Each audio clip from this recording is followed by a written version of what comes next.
Norwich called Aston Villa on one of their best days of the season. Kevin Gage, 21 minutes gone, and that's a fine opening goal. Norwich say they prefer playing away from home, 5 wins and a draw. Gage can't get the ball away here, and Trevor Putney, who's got 1 or 2 vital goals, squeezes the equaliser past Nigel Spink. Norwich, though, really overrun in the second half. Villa played some great stuff. Alan McAnally through and clear here. Brian Gunn out. Thought he got the ball. The referee didn't. It's a harsh penalty against Norwich, but Gunn saves well from Platt. No keeping Villa at bay, though. And the goal scorer, number 11, Putney, the villain of the piece for Norwich, a little slip. Andy Gray onto it like a flash.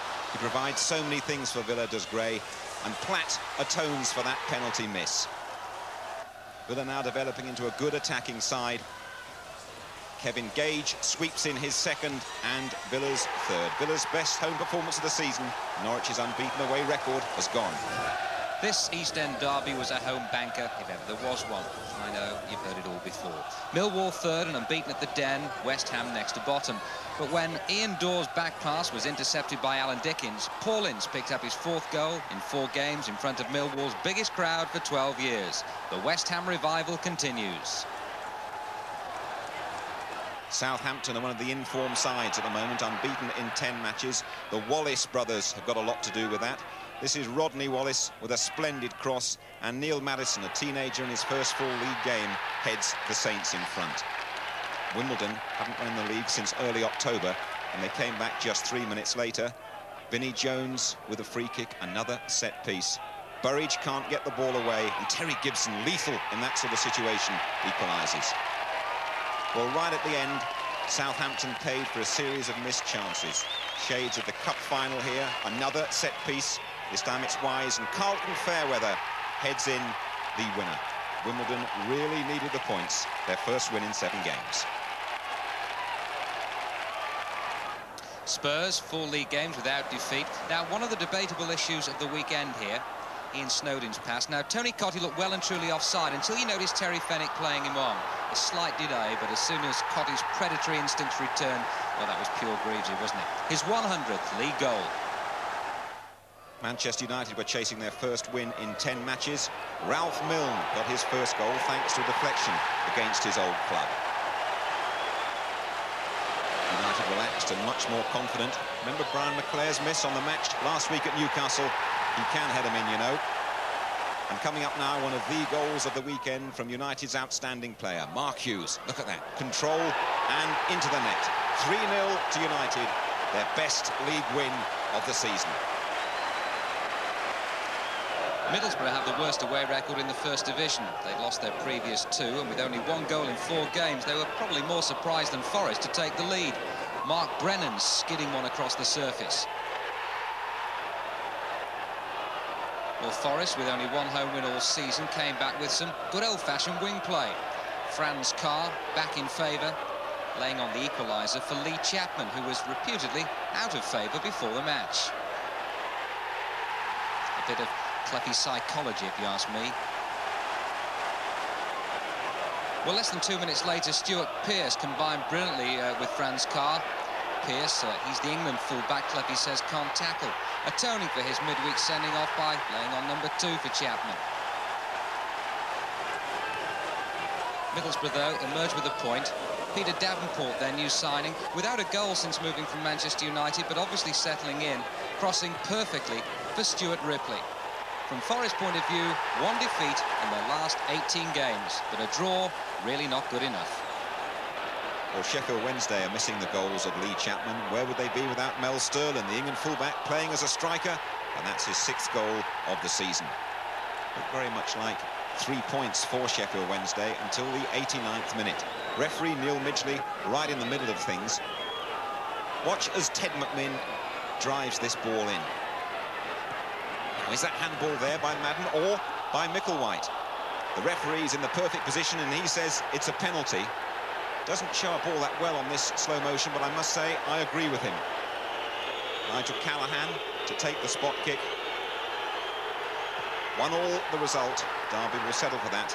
They haven't won at Hillsborough for 52 years.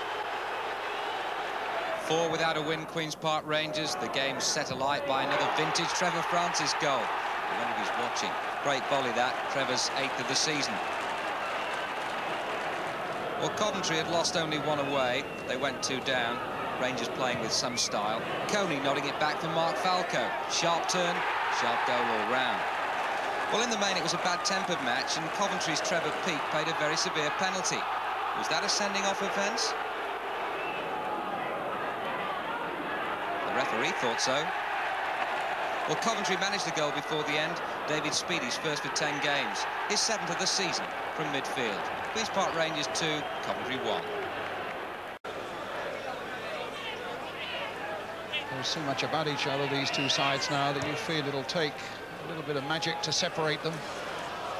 Well, in fairness, both sides, as Bruce Grobbelaar was saying, have made good chances. Here's Barnes skipping his way through. Staunton on the far side. Barnes with a shot!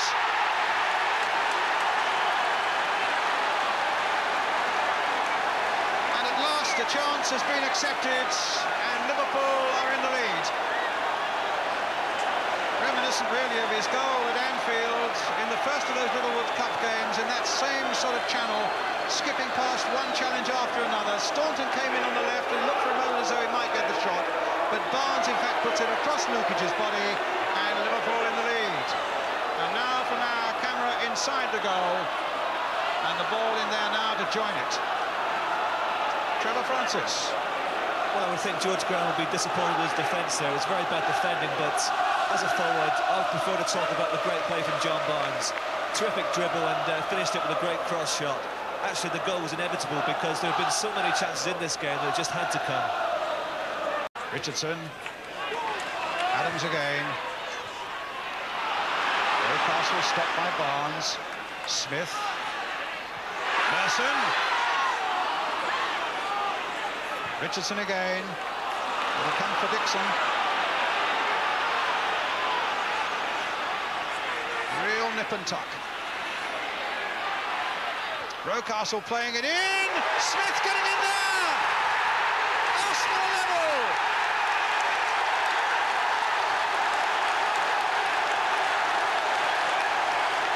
An untidy goal that Liverpool will curse they've conceded. Smith was there to finish it off and score his 100th league goal of his career. His first goal in 5 games, and it comes to the saviour of Arsenal. Off the post and finished off by Smith. Let's see the top half. As you can see, Norwich still have that 2-point lead, having lost for the first time away from home at Aston Villa yesterday. It's Norwich-Arsenal next week as well. What a game that should be. Millwall in 3rd place. They, of course, lost their unbeaten home record yesterday. Liverpool sitting very nicely there, just tucked in on the rails. We talked about the derby a little earlier on, and I think Liverpool will be well satisfied with that position, considering all the injury problems they've had this season, followed by Derby and Coventry. Southampton and Everton of the top 8 winners yesterday over Spurs.